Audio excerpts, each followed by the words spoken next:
প্রথমে দুইটা টমেটো একদম মিহি কুচি করে কেটে নিচ্ছি, উঠিয়ে রাখলাম। এখন একটা পলি ব্যাগ নিয়ে নিয়েছি, স্বচ্ছ পলি ব্যাগ। তার মধ্যে আমি এখানে 4টা ডিম নিয়ে নিয়েছি। সামান্য একটু লবণ দিয়ে এই পলি ব্যাগটা গরম পানির মধ্যে বসিয়ে দিয়েছি। বেশ কিছুক্ষণ ধরে ফুটিয়ে নিতে হবে।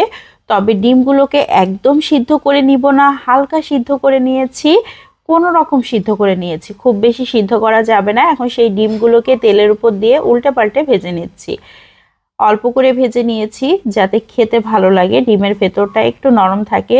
পেঁয়াজ, মরিচ, লবণ, হলুদ দিয়ে ভেজে নিয়ে টমেটোগুলোকে দিয়ে দিয়েছি। এখন দিয়ে দিয়েছি পেস্ট করা মশলা, পেঁয়াজ পেস্ট, রসুন পেস্ট, আদা পেস্ট, জিরা পেস্ট, ধনিয়ার গুঁড়া, টক দই। এখানে দুধ ব্যবহার করেছি, গরুর দুধ দিয়েছি, বাদাম পেস্ট দিয়েছি, ডিমগুলোকে দিয়ে দিয়েছি, উল্টে পাল্টে খুব ভালো করে রান্না করে নিয়েছি। ধনিয়া পাতা কুচি দিয়ে দিলাম, উপর থেকে ভাজা জিরার গুঁড়া। একদম রান্না